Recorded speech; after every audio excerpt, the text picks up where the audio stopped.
Le Nigeria, 220 millions d'habitants, la première puissance économique d'Afrique, mais aussi l'un des plus gros producteurs de pétrole au monde. Un pays où la corruption règne en maître. On approche là ? Oui, on y est. La manne du pétrole a donné naissance à un trafic international qui dégage des milliards de dollars et qui alimente des marchés parallèles en Afrique, en Asie, mais aussi en Europe. Ce produit traverse l'intégralité de la chaîne pétrolière et pourrait se retrouver dans n'importe quel pays. Au Nigeria, 25% de la production de pétrole du pays sont volés et vendus par des réseaux de trafiquants très structurés. Dans le delta du Niger, j'ai rencontré des trafiquants qui vivent et travaillent dans des conditions extrêmes.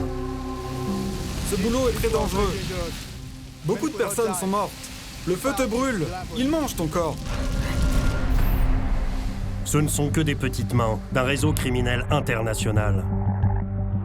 L'or noir enrichit des trafiquants de pétrole. Oui, très très bon job. Mais ne profite pas aux populations locales, qui vivent dans la misère, la pollution et la violence. Des rebelles ultra-violents ont émergé de ce chaos. Le pétrole nous appartient, les pipelines nous appartiennent. Ils attaquent les compagnies pétrolières. Là, je suis l'un des rebelles qui va poser la charge en nageant sur la tête de puits. Mais ils s'en prennent aussi à l'armée et pratiquent le kidnapping à grande échelle. Ils ont prévu de vous kidnapper. Au Nigeria, La ferme! Dégage! l'enfer a un nom, pétrole.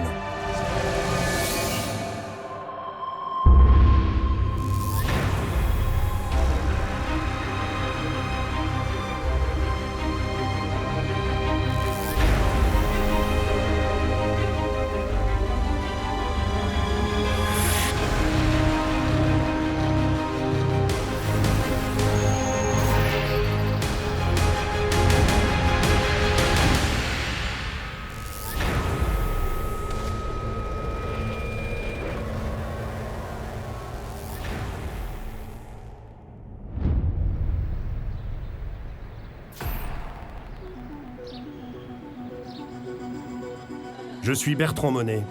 Mon métier ? Professeur à l'EDEC, une grande école de management, au sein de laquelle je fais des recherches sur l'économie criminelle. Un seul chiffre pour comprendre, 2,2 millions de barils par jour. Avec une production de pétrole pareille, le Nigeria est le 6e exportateur de l'OPEP. Donc ce pays est absolument stratégique pour l'économie internationale, et pour nous tous.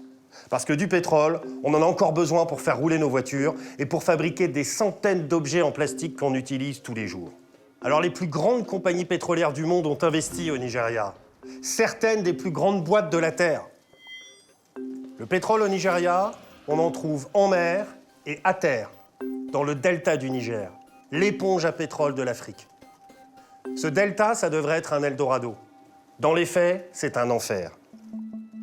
Avec une population très pauvre, qui vit dans un environnement ultra pollué, des dirigeants politiques très corrompus, des rebelles qui attaquent les compagnies pétrolières à l'explosif et des trafiquants de pétrole qui leur volent 25% de leur production. Alors pour comprendre, il faut aller sur place et rencontrer chacune des parties prenantes, en commençant par ceux qui sont au cœur du business criminel, les trafiquants de pétrole. Cela fait plus de 15 ans que je vais au Nigeria, toujours avec le même objectif, comprendre l'un des business criminels les plus impressionnants au monde. Le Nigeria se trouve en Afrique de l'Ouest, dans le golfe de Guinée, à 8 heures de vol de Paris. Lagos, la capitale économique du Nigeria, une mégapole de 18 millions d'habitants qui concentre une grande partie de la richesse du pétrole. À l'horizon, des dizaines de pétroliers attendent en permanence de charger leur cargaison de brut. Mais le cœur de l'économie pétrolière au Nigeria, c'est Warri, une ville située à 200 km plus au sud. Ici, le risque est partout, surtout pour un étranger. Je dois impérativement être protégé par une escorte armée pour mes déplacements en ville. Plus de 50 personnes ont été assassinées ces 4 derniers mois, dont une dizaine d'hommes d'affaires et des policiers. et 130 enlèvements contre rançon ont été recensés ici ces 2 dernières années. À Wari, je suis une cible en or pour les gangs, qui pullulent dans de nombreux quartiers. Comment ça va? Ça va bien, et vous?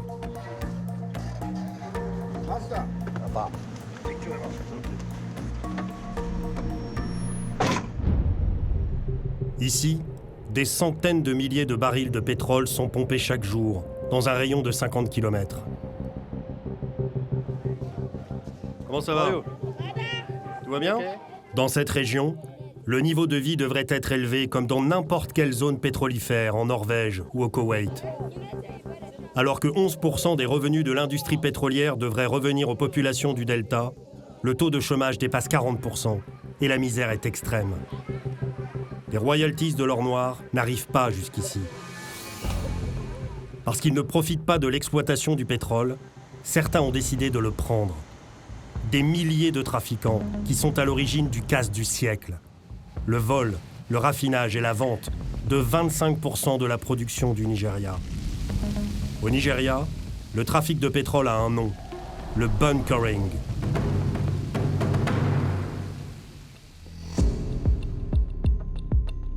Le bunkering est réalisé dans le delta du Niger, une région de 70 000 km², l'équivalent d'un pays comme l'Irlande, faite de milliers de criques et de bras de rivière. Mais le delta est aussi le territoire de dizaines de groupes rebelles. Et pour accéder aux zones de trafic, je dois d'abord les rencontrer et être accepté par eux. Bien, ben là, je suis dans le delta du Niger. Je me rends sur un point où j'ai rendez-vous avec des rebelles qui ont accepté de me rencontrer pour que je puisse comprendre leur motivation et peut-être observer leurs actions. Ici, je travaille avec cet homme. Pour des raisons de sécurité, nous l'appellerons Peter. C'est un leader au sein de la population locale et un ancien trafiquant de pétrole qui a raccroché. Grâce à lui, j'ai pu entrer en contact avec des acteurs clés du chaos sur le terrain.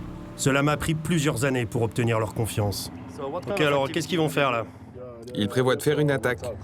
Donc ils vont faire une attaque. Oui, Qu'est-ce qu'ils vont attaquer là? un pipeline, une tête de puits. C'est risqué pour nous d'aller avec eux? Oui, très risqué. Après des mois de négociations, j'ai enfin obtenu l'accord d'un groupe de rebelles pour aller les rencontrer quelque part dans l'immensité du delta.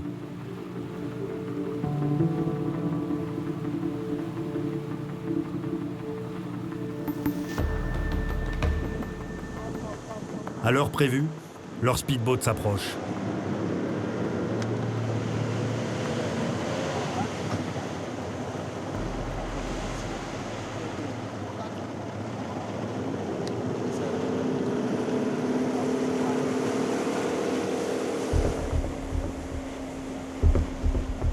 Fusil d'assaut à la main, cagoulés, ils sont au point de rendez-vous prévu.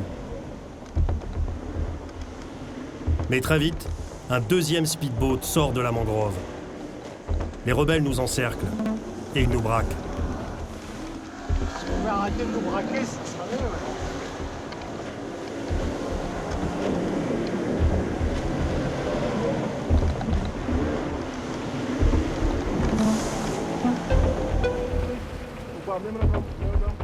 Le chef de groupe a un comportement très bizarre, agressif.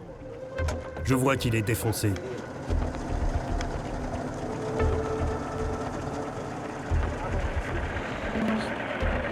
Bon, c'est OK pour moi d'être ici? Merci de me recevoir. Donc, vous êtes des rebelles? Fighters?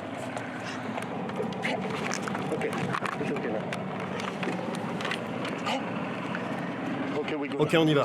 On y va. Je peux m'asseoir à côté de vous?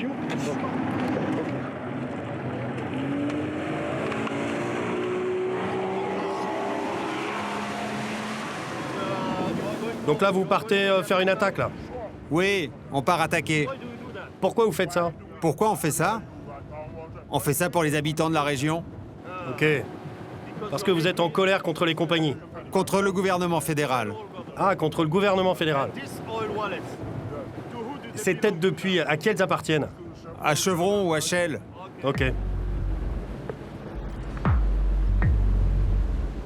Ok, on approche de la zone là.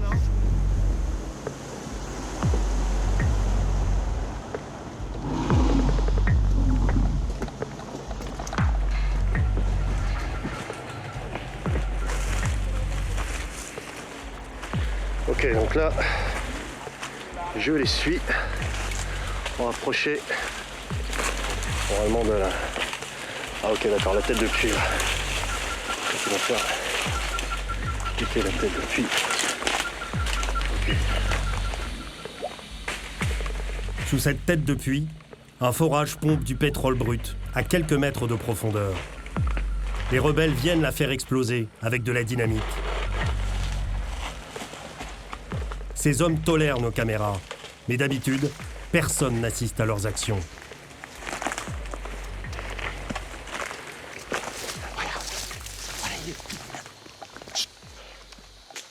Tu fous de la GoPro?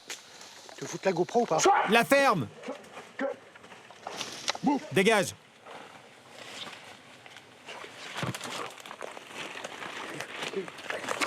Dégage!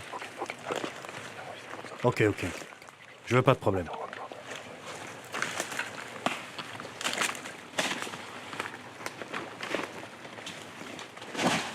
Stop! Vous êtes dans nos pattes. Vous nous gênez, dégagez. Tirez-vous. Bougez. Sortez, dégagez de là. Dehors!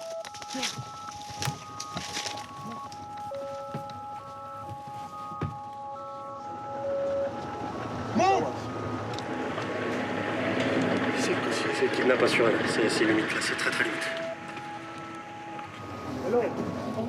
Ok, on se casse d'ici. C'est bon, j'ai ce que je voulais, c'est bon. Le problème, c'est qu'il faut qu'ils nous lâchent. Mon premier contact avec les rebelles a été assez dur et tendu. Mais cette fois, ils ont retenu leur violence et m'ont laissé partir. J'apprendrai plus tard que cela signifie que ma présence est désormais tolérée sur leur territoire.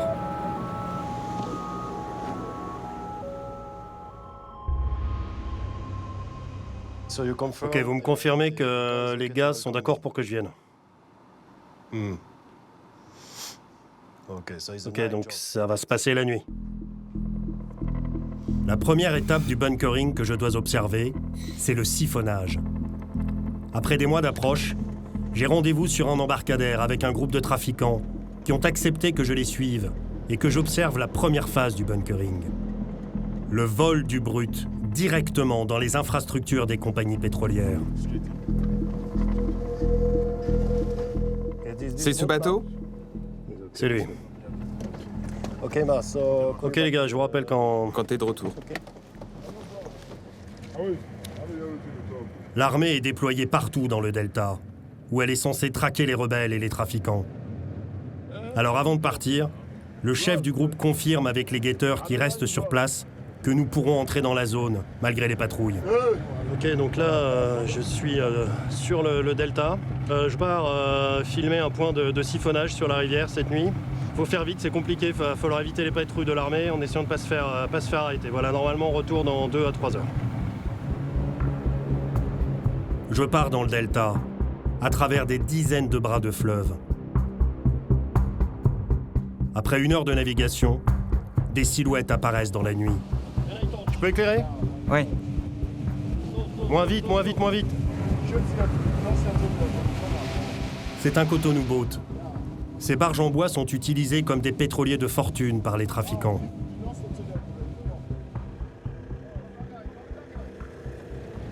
Ok, on approche là? Oui, on y est. Vas-y, éclaire avec la torche. Nous arrivons sur l'objectif des trafiquants. Une tête de puits de pétrole. Je peux monter? Non, vous pouvez pas.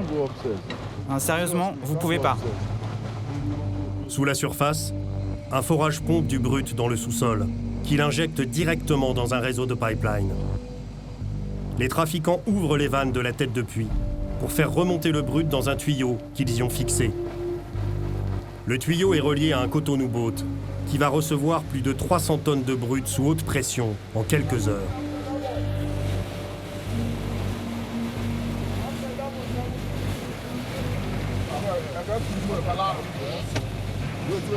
Attends. Approche-toi. On va par où? Par là.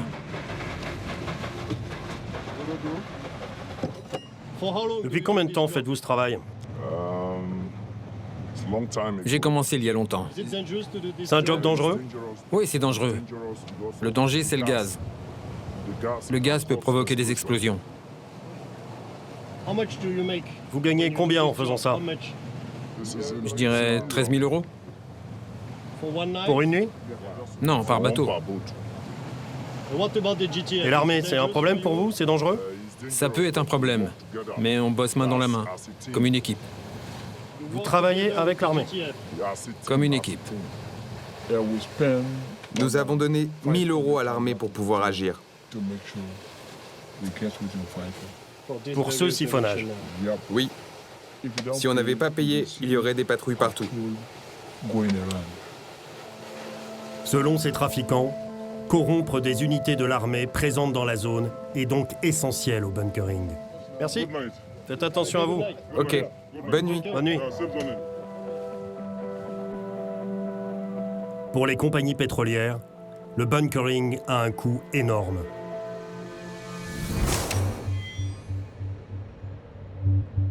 Nicolas Kermick est le directeur de la sûreté de Subsea 7, une compagnie parapétrolière qui opère au Nigeria depuis plus de 50 ans.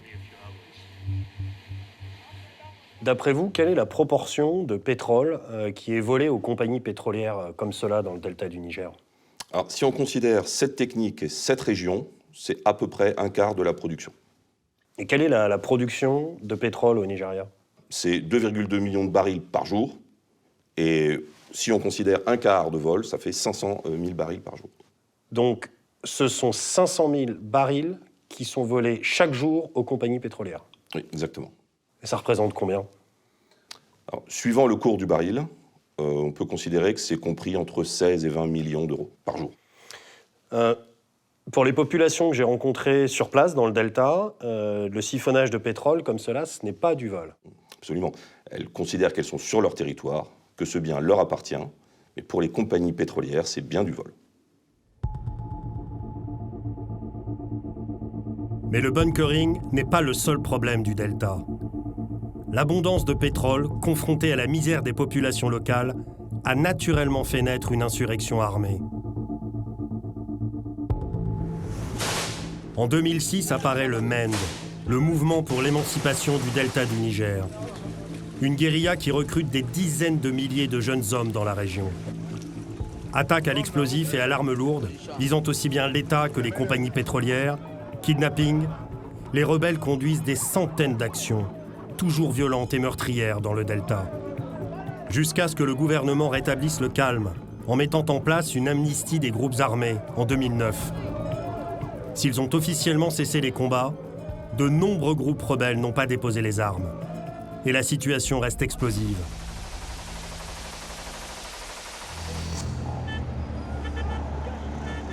Je dois maintenant observer la deuxième phase du trafic, le raffinage du pétrole siphonné. Pour cela, il faut que je me rende dans des zones reculées du delta, totalement contrôlées par des groupes rebelles. Une fois encore, je dois rencontrer l'un de ces groupes pour obtenir l'autorisation de pénétrer sur leur territoire. Je vais aussi essayer d'en savoir plus sur leur motivation. Après des dizaines de tentatives, j'ai enfin une possibilité de rencontrer un de ces groupes. Je fixe le rendez-vous avec eux.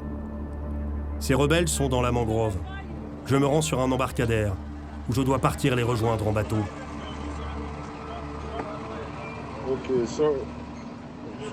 Tout va bien. On est à l'embarcadère, on s'apprête à vous rejoindre. Je vous passe mon client. Ok. Donc c'est OK pour vous si je viens. Vous pouvez me recevoir.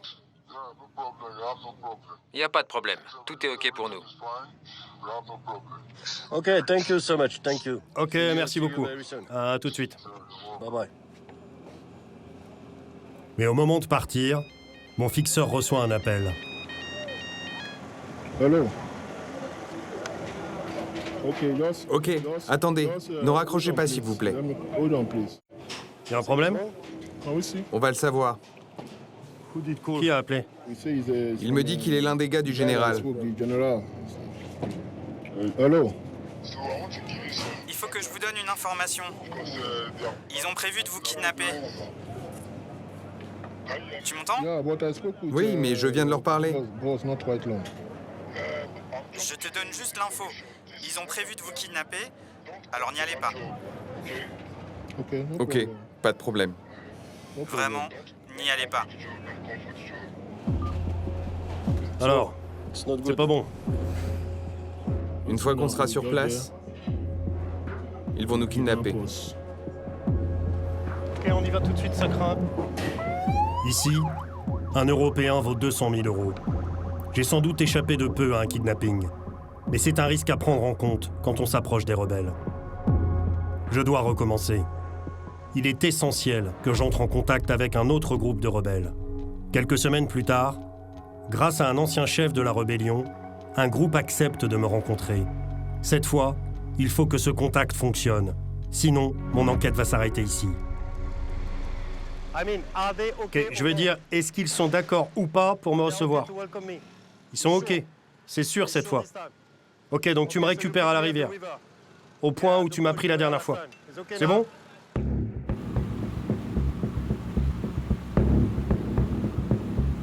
Ah ben là, je suis sur le fleuve, dans le delta du Niger. Voilà, donc on a 1h30 à peu près de navigation. Au détour d'un bras de fleuve, les rebelles nous attendent.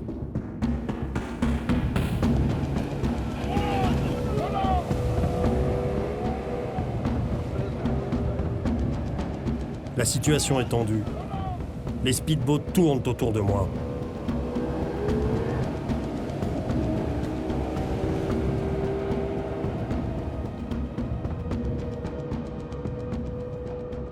Une dizaine d'hommes armés m'attendent en silence sur la rive.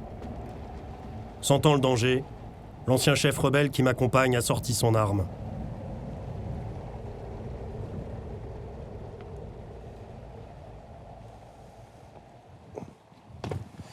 Bien, ben là, je suis arrivé sur le camp.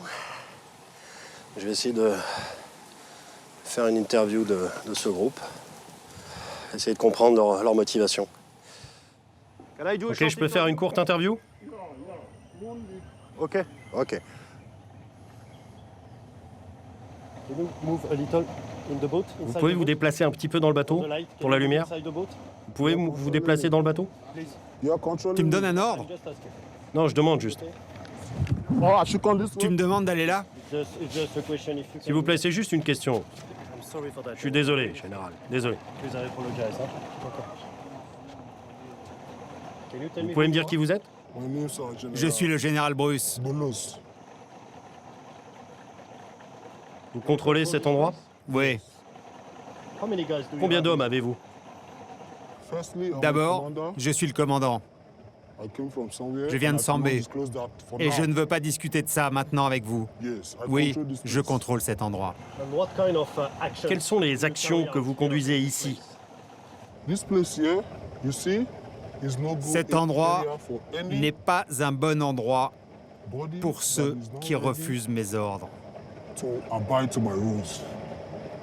Je contrôle cet endroit. Le pétrole nous appartient, les pipelines nous appartiennent. Nous ne pouvons rien dire à personne sur les actions que nous menons. Ok, je comprends. Vous savez, j'ai remis mes armes au gouvernement fédéral du Nigeria. Mais jusqu'à présent, ils ne parlent pas avec moi. Ils ne font pas le nécessaire. Alors maintenant, mes gars et moi, on est dans la rue. On fait ce qu'on veut, jusqu'à ce que le gouvernement fédéral entende notre cri. Combien de groupes comme le vôtre opèrent dans le Delta? On est très nombreux. Et je ne veux pas en parler avec vous. Et si vous ne voulez pas quitter cet endroit, je vais finir par vous y forcer. Rien à faire de votre caméra. Tout peut arriver ici. Qu'est-ce que vous voulez dire? Parce qu'on n'est pas content. On est nombreux. On est très nombreux et on n'est pas content. Le gouvernement fédéral n'est pas réglo avec nous. S'il vous plaît, je ne suis plus content de vous voir. Mais ça vous arrive de cibler des navires parfois? S'il vous plaît, Je ne veux plus vous voir.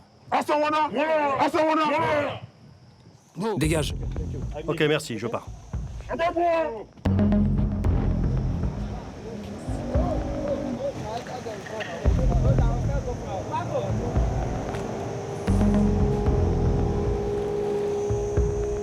C'était assez tendu, ils n'étaient pas du tout coopératifs. La raison principale de leurs attaques, c'est leur animosité envers le gouvernement fédéral et envers l'armée. C'est l'information que j'ai pu obtenir. J'ai pas pu rester plus longtemps parce que là vraiment ça devenait dangereux, je pense. Donc, Une fois encore, le contact avec les rebelles a été tendu. Mais ils ne s'en sont pas pris à moi physiquement et ils ne m'ont pas kidnappé. Cela veut dire que maintenant, ils me connaissent et que je peux rentrer sur leur territoire.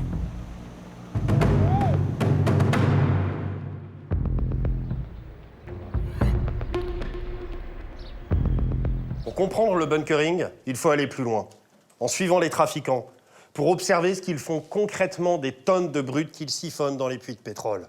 Le raffinage. Avec des moyens dérisoires, les trafiquants font exactement ce que les compagnies pétrolières font dans leurs raffineries légales à Houston ou à Fos-sur-Mer. Ils chauffent d'abord le brut à 400 degrés. Après 3 heures, ils obtiennent du kérosène. Et après 4 heures, ce sont des tonnes de diesel qui coulent dans leurs raffineries clandestines. Le bunkering, c'est du low cost, avec des profits énormes. 9,9 millions d'euros par jour. 3,3 milliards d'euros par an. Alors au-delà des chiffres et des process, la meilleure solution pour comprendre le business, c'est d'aller dans une raffinerie clandestine.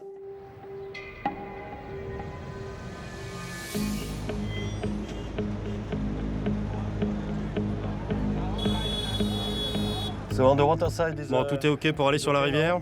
Oui. Tout est sécurisé, préparé? T'es l'escorte? Oui. Ok, laisse-les passer devant, s'il te plaît. Comme toujours, je dois partir en speedboat depuis un embarcadère, en pleine ville. La police est déployée partout dans Wari, à la fois pour contrôler la criminalité et rançonner les habitants. Avec mon escorte, je passe sans problème.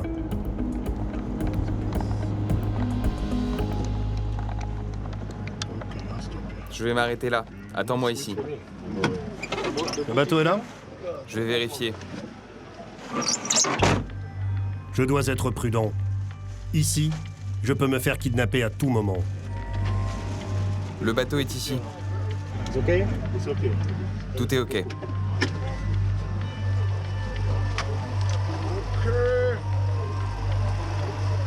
C'est le moment d'y aller!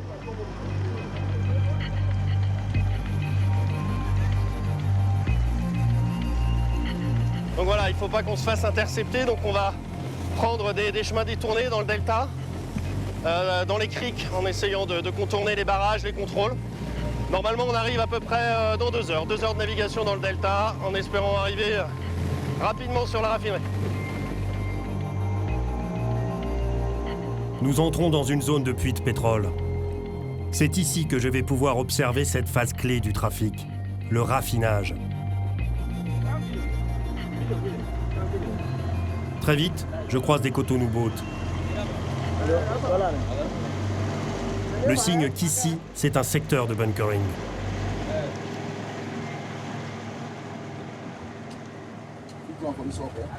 Alors, on est parti dans la mangrove. Les raffineries sont toujours dans la mangrove, à proximité du fleuve.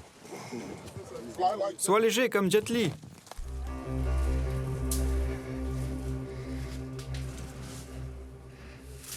C'est pas évident d'accès, hein, c'est sûr que là, faut savoir où c'est quand même.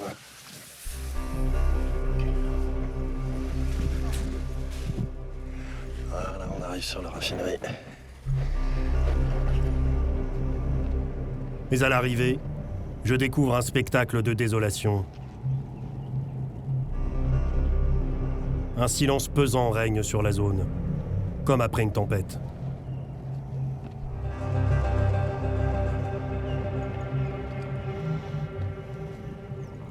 Il y a des cartouches ici. Que s'est-il passé? Quand on fait ce boulot, il faut s'attendre à ce que l'armée vienne tout détruire. C'est ce qui s'est passé ici? Ouais, c'est arrivé il y a 3 jours. Ils sont venus pour tout détruire, tout saccager. On ne peut plus rien faire maintenant. Plusieurs régiments de l'armée nigériane sont déployés dans le delta, où ils patrouillent à bord de bateaux lourdement armés. Régulièrement, les militaires détruisent des raffineries clandestines pour affirmer la fermeté de façade de l'État face au bunkering. Dans les faits, les trafiquants peuvent corrompre les chefs de certaines unités de l'armée pour travailler tranquillement. Mais cela a un coût. Et beaucoup préfèrent essayer de raffiner le brut en se cachant autant que possible, au risque de tout perdre.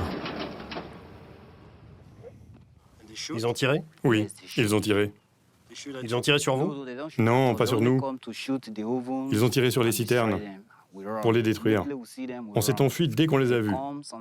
Ils débarquent à 2 ou 3 bateaux. Vous allez reconstruire la raffinerie? On n'a pas l'argent pour le faire. Le gouvernement veut qu'on arrête cette activité.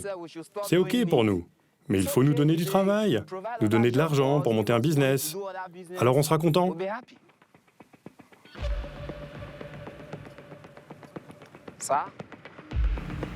Pour trouver une raffinerie qui tourne, je dois m'enfoncer encore plus loin dans la mangrove.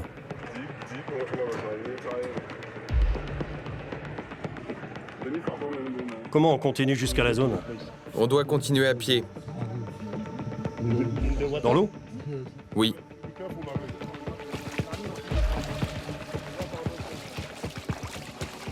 Nous progressons le long d'un tuyau, dans un marais de boue et de pétrole mêlé. La végétation a disparu.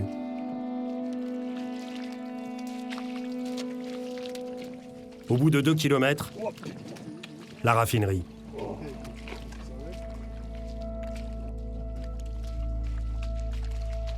Comme pour toute économie criminelle, c'est dans la misère que commence la création de richesses.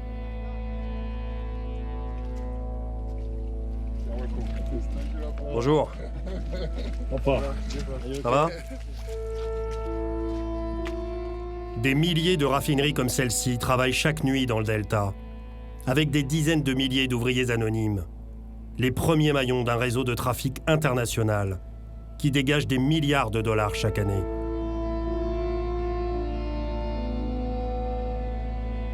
L'odeur de pétrole est insupportable. Je vais avoir des nausées et un mal de tête intense tout le temps que je passerai sur la raffinerie. Les ouvriers, eux, ne sentent plus rien. C'est du kérosène là-dedans. C'est du kérosène. Donc là, je suis arrivé sur la raffinerie clandestine. Voilà, c'est une assez grosse raffinerie, hein. Il y a 4 trains de raffinage, une petite dizaine d'ouvriers. Le jour est en train de tomber, donc ils vont bientôt commencer à travailler. Il faut qu'ils attendent la nuit parce que c'est à cause de la fumée pour ne pas se faire repérer par l'armée. Donc voilà, c'est les opérations de maintenance avant de démarrer le cooking, comme ils disent, c'est-à-dire la chauffe du produit. Tu me filmes? T'es un journaliste.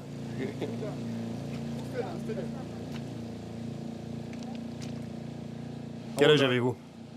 22 ans. Depuis combien de temps vous travaillez ici? À peu près 5 ans. Vous aimez ce job? Oui, C'est un bon job? c'est un bon job. Pourquoi? Parce qu'on fait de l'argent. On n'est pas payé au mois, on est payé au baril. C'est combien par baril? 2 euros. Et vous faites combien de barils par jour? Dans les 50 barils environ. Donc vous gagnez 100 euros par jour. Ouais. Avec ce travail, j'ai pas besoin de voler. Je reste pas les bras croisés, donc je m'investis beaucoup dans ce boulot, parce qu'il n'y a rien d'autre à faire.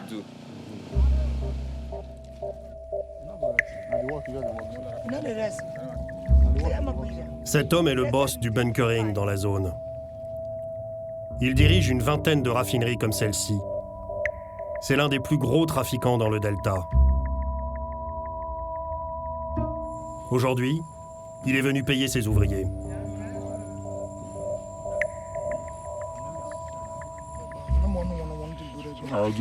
Ici, c'est ma petite entreprise. Depuis quand vous faites du bunkering? 30 ans, je dirais. Quel âge avez-vous? 42 ans. Donc vous faites ça depuis votre enfance? Oui, Combien une raffinerie comme ça peut rapporter par jour? beaucoup. Combien? Par jour? Enfin, par nuit. La raffinerie peut générer plus de 4 000 euros. Et combien ça coûte de construire une raffinerie clandestine? Ça coûte moins de 1 500 euros. Donc c'est un bon job. Oui, très très bon job. Un bon job. Mais pour faire tourner les raffineries, les ouvriers doivent prendre des risques énormes.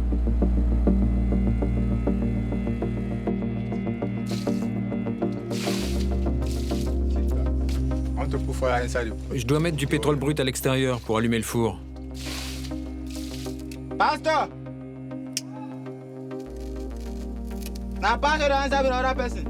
Cet homme met le feu sous 3 tonnes de pétrole pour lancer la chauffe du brut et démarrer le processus de raffinage.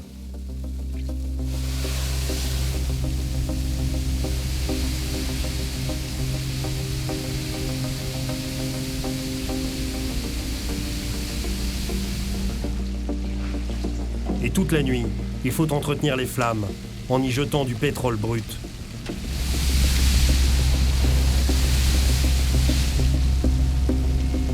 À proximité des réservoirs, la chaleur est très forte. Pour ne pas risquer de brûler vif, cet homme rince sans cesse ses bras couverts de gouttelettes de brut.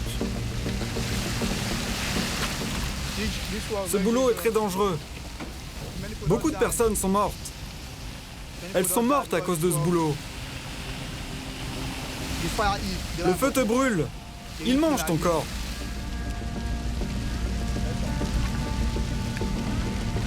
Et il faut sans cesse répandre de l'eau autour des réservoirs, sans quoi la raffinerie peut prendre feu en moins d'1 minute. Une fois chauffé, le liquide passe dans des tuyaux qui sont constamment refroidis avec de l'eau pompée dans le fleuve.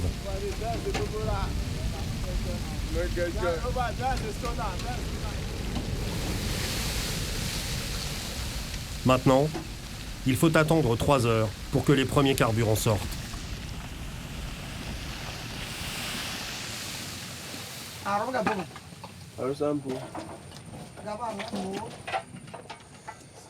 Bon, là je suis à l'intérieur du campement de cette raffinerie clandestine, voilà. Bon, il n'y a pas grand-chose à faire, je vais essayer de dormir un peu, voilà, dans un 5 étoiles. Voilà, c'est à la fois un dortoir, un restaurant, une cuisine, une salle de bain. Voilà, tout ça dans la mangrove avec 20 cm de boue pleine de pétrole tout autour. Voilà, les moustiques sont un peu affamés. Mais bon, ça montre les conditions dans lesquelles vivent ces gens.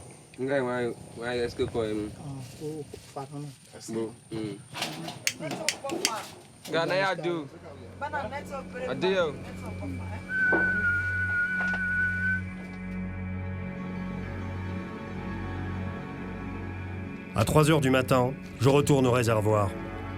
Le raffinage tourne à plein.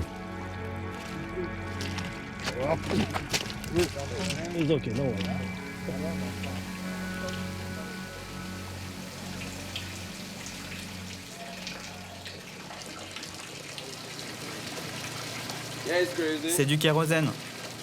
C'est ce qui sort du tuyau en ce moment. Du kérosène, mais aussi des gaz et des flammes.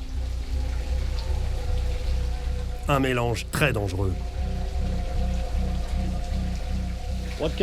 Qu'est-ce qui peut se passer si le gaz s'approche des flammes? Tout s'enflamme. Et ça arrive souvent que le gaz s'approche des flammes?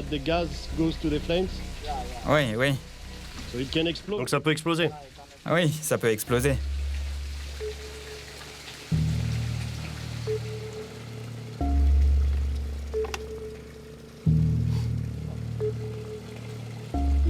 Au total, cette raffinerie a produit plus de 16 tonnes de carburant cette nuit.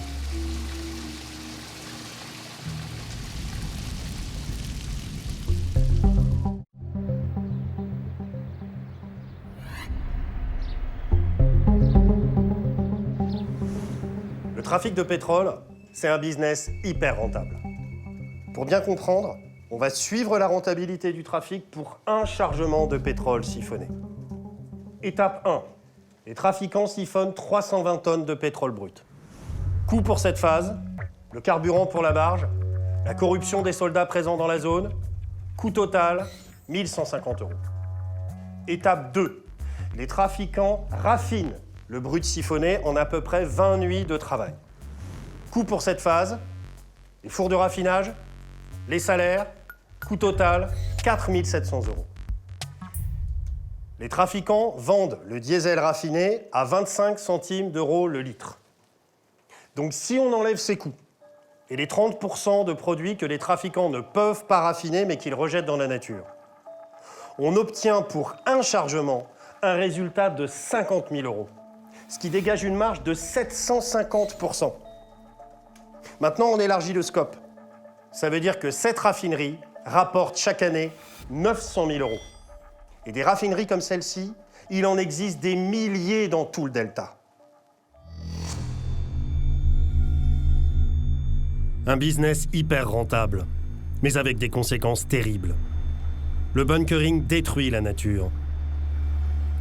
À perte de vue, la forêt est morte, rongée par les rejets de pétrole et les gaz toxiques.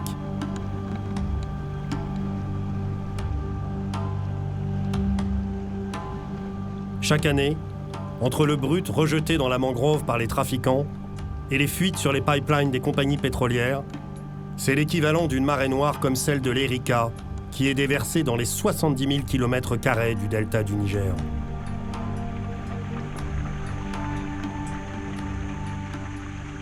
Je peux parler à cet homme? Oui. Ok.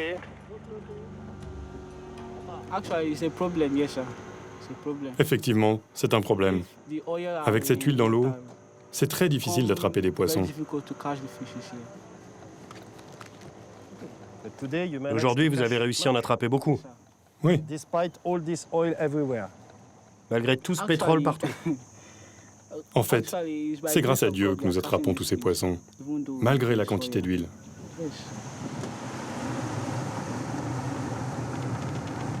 À quelques kilomètres de là, je débarque dans un village du delta.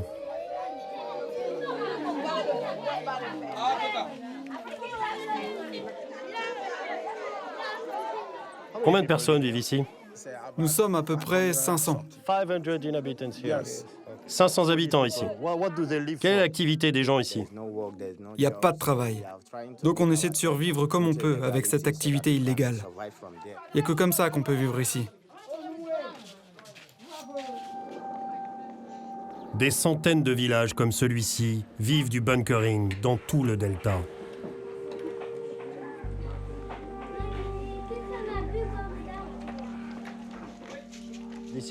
C'est le puits? On boit l'eau qui vient d'ici. Cette eau vient de la terre. Y a-t-il beaucoup de gens dans le village qui sont malades à cause de cette eau? Oui. Bonjour, ça va? Content de vous rencontrer. Qu'est-ce que vous pensez du développement ici dans le delta du Niger? Tout ce qui est fait par le pouvoir est pour qu'ils s'en mettent plein les poches. Ça se passe comme ça. Donc qu'est-ce que vous faites pour lutter contre ça? Je sais pas. On essaie de s'en sortir par nous-mêmes. Eux s'en fichent de nous.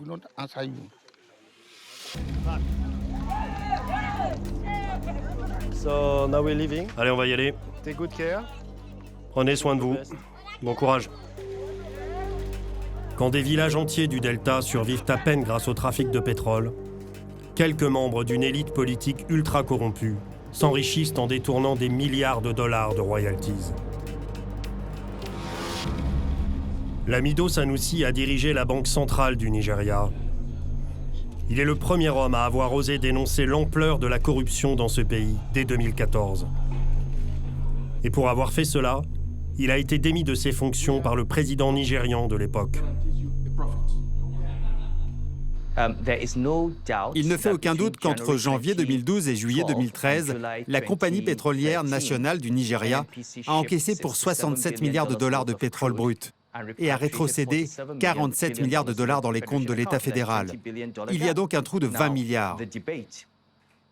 Mais la question est de savoir où sont partis ces 20 milliards de dollars. Ce qu'explique cet homme, c'est qu'il y a 8 ans, 30% des revenus de la Nigeria National Petroleum Company, la compagnie d'État, ont été détournés. Or, c'est par cette entreprise que sont injectés les revenus du pétrole dans le budget de l'État, dont il représente 50%. Malgré les efforts de l'État nigérian ces dernières années, le Nigeria est classé parmi les 30 pays les plus corrompus au monde par l'ONG Transparency International. Pendant que quelques-uns s'enrichissent illicitement, les 18 millions d'habitants du Delta vivent avec moins de $1 par jour.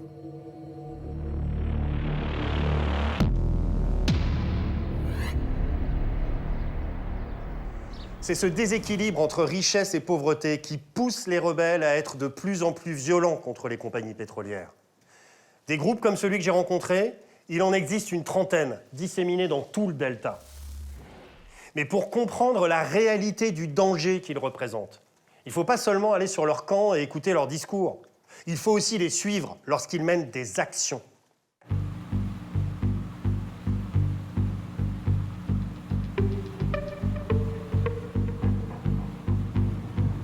Bien, là, je suis de nouveau sur la rivière, dans le delta du Niger. Je viens de quitter Warri. J'ai rendez-vous un peu plus loin dans le delta avec un groupe de rebelles qui a accepté de me rencontrer pour que je puisse observer une de leurs actions. Les rebelles m'ont envoyé un bateau et des hommes sûrs pour me guider jusqu'à eux. Le rendez-vous est fixé en plein jour, à 2 heures de navigation de Warri.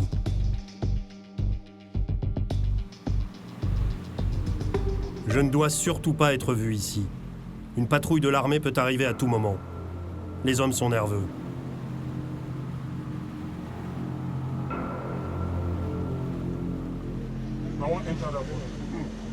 À l'heure prévue, un speedboat approche.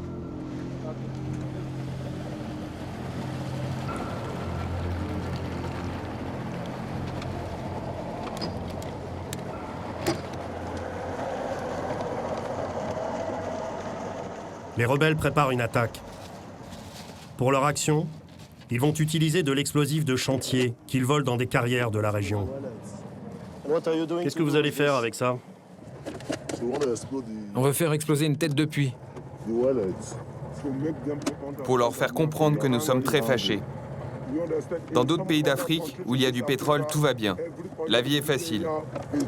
Nous, on n'a pas d'électricité, pas de travail. Nos enfants ne vont pas à l'école. L'armée patrouille dans le coin? Oui. C'est pour ça qu'on le fait très vite. Une fois qu'on a posé la bombe, on doit partir tout de suite. On a très peu de temps. Ok. Vous restez avec nous? Ouais, je reste avec vous. On y va, sinon on va avoir des problèmes. Ils ont inséré un détonateur dans la charge. Et de l'essence roule à proximité. C'est comme ça qu'on fait. Le risque d'explosion est réel.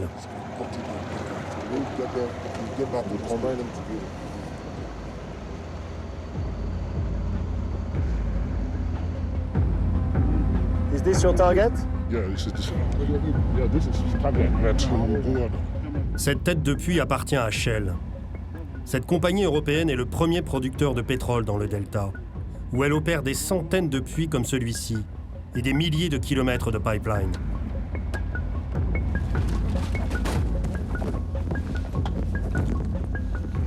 Là, je suis l'un des rebelles qui va poser la charge en nageant sur la tête de puits.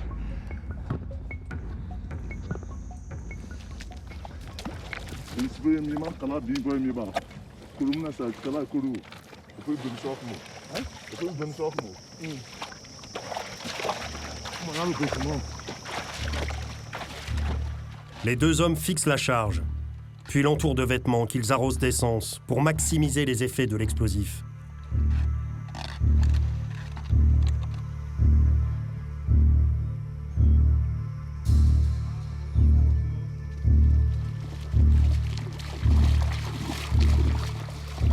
Et apparemment, les deux rebelles ont fini de poser la charge de dynamite sur la tête de pipeline.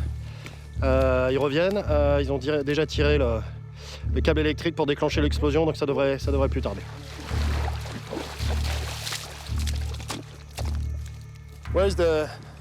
C'est quoi la bonne distance pour filmer là? Je peux rester ici? Oui.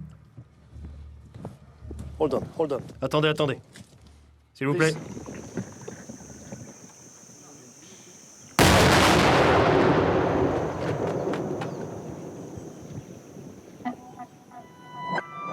Le but des rebelles n'est pas de détruire la tête de puits. Ils risqueraient d'exploser avec leur cible. Et cela déclencherait une fuite énorme de pétrole dans le secteur. Leur objectif est de stopper temporairement la production de Shell. Une déflagration comme celle-ci met immédiatement cette tête de puits à l'arrêt. Mais elle n'est qu'un maillon d'un réseau de nombreuses autres têtes de puits et de pipelines, qui eux aussi arrêtent de fonctionner lorsqu'une explosion touche l'une de ces infrastructures. Des attaques comme celle-ci, les rebelles peuvent en commettre des dizaines chaque année, perturbant la production des compagnies pendant des semaines. Alors, bien que cette attaque ne paraisse pas particulièrement impressionnante, c'est une attaque qui peut mener à un arrêt complet de la production. Alors je m'explique. Cette tête de puits est reliée à d'autres têtes de puits qui constituent un réseau régional. Une fois endommagée, la production doit s'arrêter pour que la compagnie pétrolière contrôle et sache exactement d'où vient l'anomalie. Ça peut prendre des jours, ça peut prendre des semaines, et c'est seulement à ce moment-là que la production peut reprendre. Quels sont les coûts de ce type d'attaque pour les compagnies pétrolières? L'un des coûts principaux sera lié à la sécurisation du site. Si on considère un projet, une exploitation à 1 milliard d'euros par an, la sécurisation du site pourra s'élever jusqu'à 100 millions d'euros par an. Alors un autre risque qui est à considérer et qui est très important, c'est le risque réputationnel. Ce type d'attaque peut amener à des fuites de pétrole, donc à de la pollution. La majorité des compagnies qui sont considérées au Nigeria sont des compagnies internationales, donc cotées en bourse. Le risque réputationnel peut amener à des fluctuations sur leur cours de bourse et sur les marchés financiers, qu'ils soient à Paris, à Londres, à Singapour ou à New York.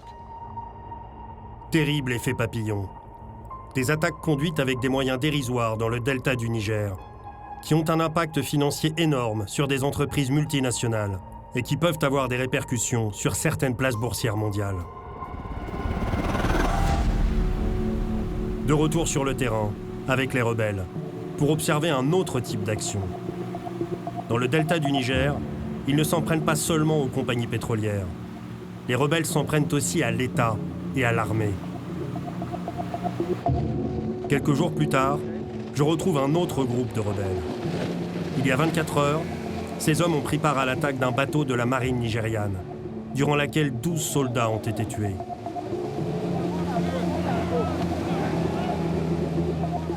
Faut que je les filme. Suis-les. Allez, on y va. S'ils ont accepté de me rencontrer, c'est pour montrer qu'ils n'ont pas peur de défier l'armée. Ils me demandent de les suivre, à travers un bras du delta. Ils ne m'ont pas dit quelle action ils allaient mener. Après 5 minutes, je comprends qu'ils foncent sur un bateau. C'est un navire de l'armée. Ils l'encerclent. J'apprendrai plus tard que les soldats affectés sur ce bateau sont partis en patrouille. Pendant que les militaires quadrillent le delta à leur recherche, les rebelles montent à bord de leur navire.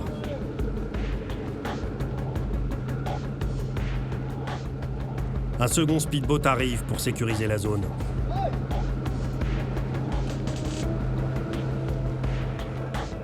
Ils font quoi là?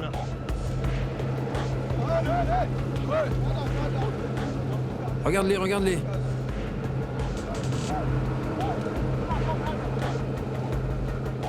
Les rebelles restent à peine 5 minutes à bord. Ils ne tueront pas ces hommes. Cette fois, leur but était de provoquer leurs ennemis.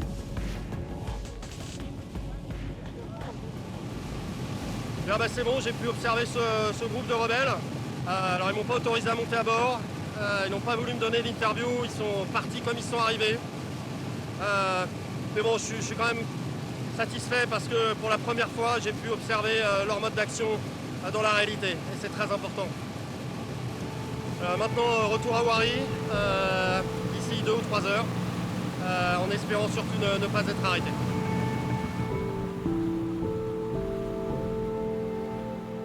Vous voyez que dans le delta, tout est extrême.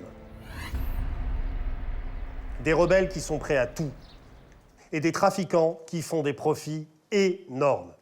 Parce qu'après avoir raffiné le brut avec les bénéfices que l'on a vus, les trafiquants augmentent encore leur marge lors de la 3e phase du business, la vente.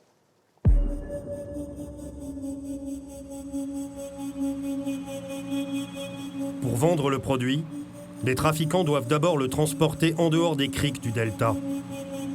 Pour observer le chargement du diesel raffiné, je retourne dans la mangrove, dans une zone où des raffineries travaillent.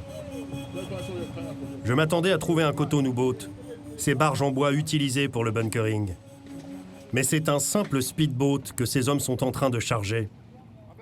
Le transport de diesel raffiné est un travail de fourmi.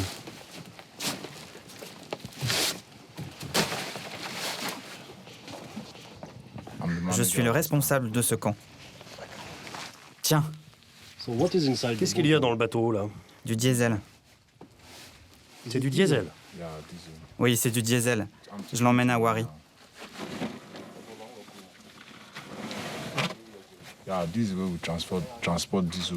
On le transporte comme ça à cause de l'armée. Comme ça, ils peuvent pas deviner ce qu'il y a dans les sacs.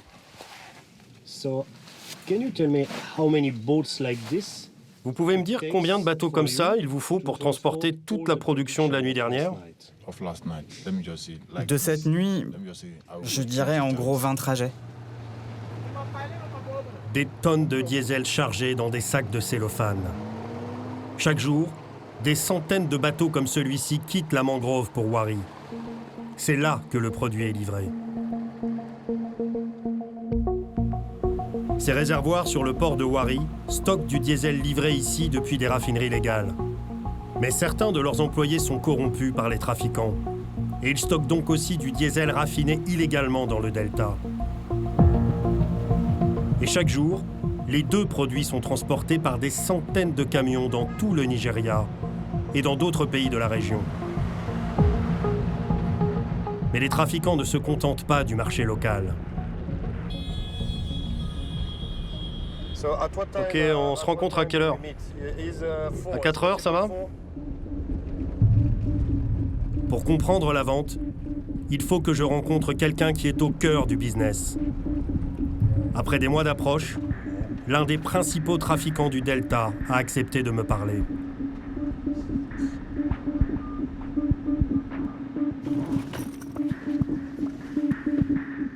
I'm in the place now. Oui, je suis arrivé. Donc s'il vous plaît, appelez-moi quand vous arrivez devant le portail. Et après, on ira ensemble sur place pour l'interview. Le rendez-vous est fixé dans un lieu retiré, à l'abri des regards, à proximité d'un point d'ancrage de barges pétrolières. Ok, vous êtes au portail là? D'accord, j'arrive.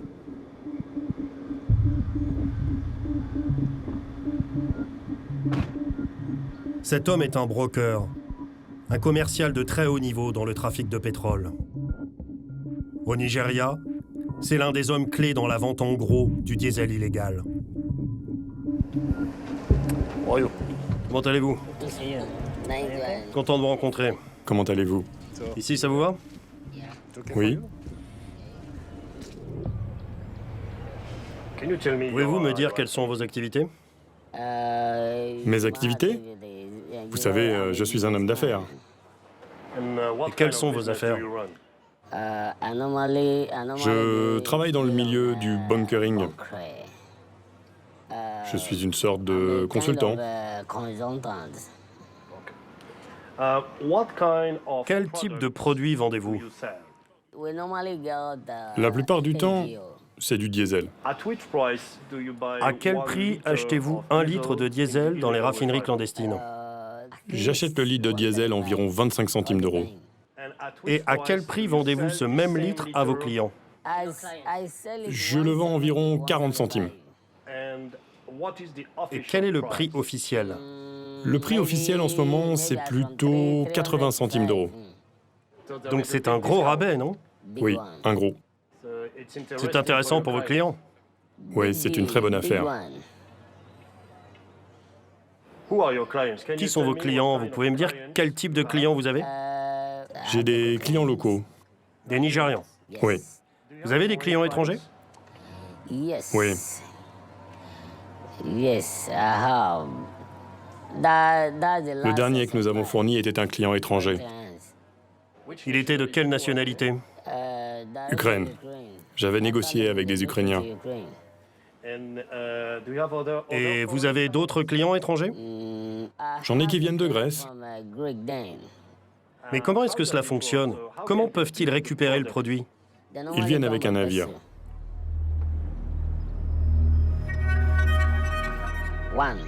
D'abord, tu transfères le produit dans une barge. Puis, tu vas jusqu'au navire et tu fais le transfert avec une pompe. Ils peuvent collecter 5 000 litres, 10 000 litres. Chaque semaine ou toutes les 2 semaines, ils peuvent obtenir le produit. Et le navire reste au large? Oui, dans les eaux nigérianes. C'est cette étape clé du trafic de pétrole que je veux observer maintenant. La vente de diesel illégal sur le marché international. Personne n'a encore pu observer cette phase. J'espère être le premier. Une fois encore, je pars en speedboat. Mais cette fois, je dois aller plus loin, à la limite entre le delta et la mer. J'ai eu l'accord de trafiquants pour observer le chargement de diesel depuis une barge venant des criques du delta sur un pétrolier qui attend en mer. Voilà, ça fait 2 heures qu'on navigue dans le delta. Je me rends à un endroit où j'ai rendez-vous avec des trafiquants de pétrole qui ont accepté que... On a un problème avec le bateau. Donc il y a un problème là? Oui, un petit problème avec le bateau. Quel est le problème? Ils ont un problème de moteur. Ils essaient de réparer. C'est ce que vient de me dire mon contact. J'essaie de le rappeler pour connaître la position du bateau, mais le réseau téléphonique est mauvais. Mais ok, mais on peut aller au large quand même si ça a plus de 5000 nautiques. On peut essayer de rejoindre le navire. Demande-leur. C'est ce que j'essaie de savoir. À quelle distance ils sont au large?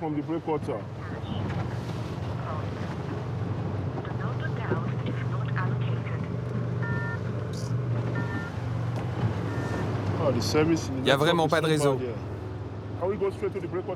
On va quand même au large? Tu veux vérifier? Oui, oui, allez, on y va. Emmène-nous au large.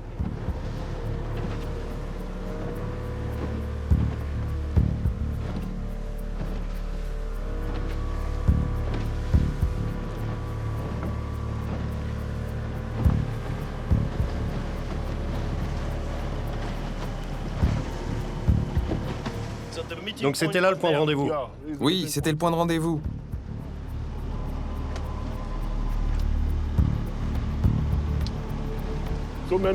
Il y a tellement de navires au large. Et je ne sais pas lequel est le nôtre. Ils sont tellement loin. Tellement loin. C'est dangereux de rester ici? Oui, à cause des patrouilles de l'armée sur la mer. Donc on peut pas rester, attendre peut-être 2-3 heures? Non, si notre contact était là, il aurait suggéré la situation avec l'armée. Mais il n'est pas avec nous. Si les patrouilleurs viennent, ils vont nous poser des questions, du genre « Qu'est-ce que vous faites ici ?» ou un truc comme ça. Et c'est quoi le risque s'ils viennent? Une arrestation. Ok, allez, on rentre. Ok, c'est parti. Donc je n'ai pas pu observer le chargement de diesel dans ce pétrolier qui allait livrer à l'étranger. Mais pour cerner la réalité du bunkering, il est essentiel de comprendre la dimension internationale du trafic. Alors ça a pris des semaines, mais j'ai fini par entrer en contact avec un trafiquant international de pétrole qui a accepté d'expliquer la vente à l'export. Pour cet homme, parler est très dangereux. C'est l'un des 10 plus gros intermédiaires internationaux dans le trafic de pétrole nigérian.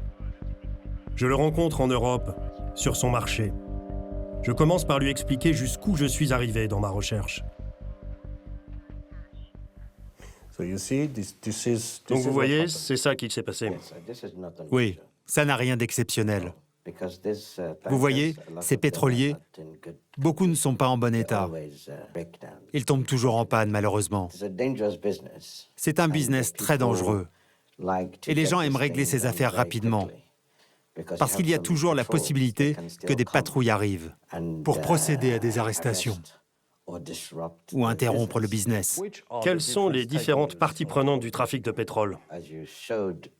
Comme vous me l'avez montré, cela commence à une échelle locale. La population locale, qui est tout en bas de l'échelle, vole le pétrole. Évidemment, les intermédiaires locaux font l'interface avec les intermédiaires internationaux. Et ensuite, les armateurs internationaux viennent acheter ces produits. Et enfin, les raffineurs achètent ce produit volé. Ceci est la chaîne globale de valeur.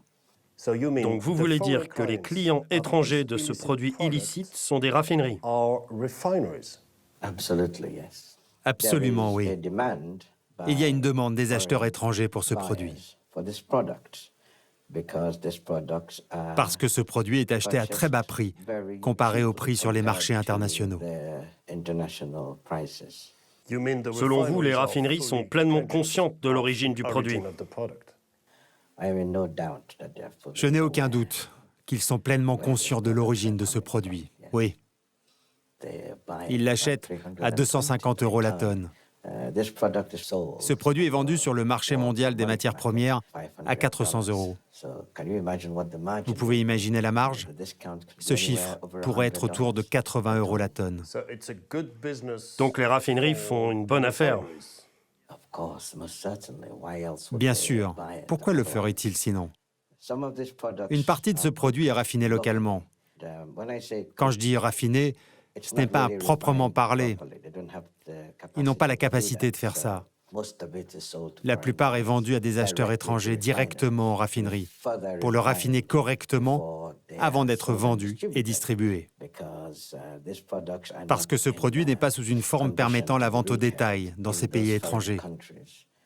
Les raffineries étrangères sont le bout de la chaîne. Dans quel pays? Principalement en Grèce, en Albanie, en Bulgarie, à Chypre, en Roumanie et en Ukraine, et plein de pays européens.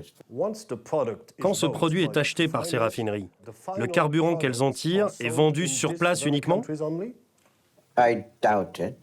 J'en doute, car vous pouvez très bien avoir le cas d'une raffinerie en Albanie qui a un client en France ou au Royaume-Uni. Ces raffineries positionnées en Europe ont des clients dans tout le continent et fournissent ce produit directement à cette clientèle, sans que rien ne les en empêche. C'est très courant. L'Europe est-elle le seul marché pour ce produit? Absolument pas. Ce produit part aussi en Chine, en quantité significative, et dans tout l'Extrême-Orient. Ce produit traverse l'intégralité de la chaîne pétrolière et pourrait se retrouver dans n'importe quel pays. Donc c'est un énorme profit pour toutes les parties prenantes de cette chaîne. Évidemment, oui. C'est une certitude. Un très bon business, qui naît dans la mangrove du Delta, au Nigeria, et dont les marchés sont aussi en Europe et en Asie. Le bunkering est un trafic international qui dégage des milliards de dollars de profit. Mais à quel prix? Le trafic de pétrole laisse des millions de personnes dans la misère et la violence.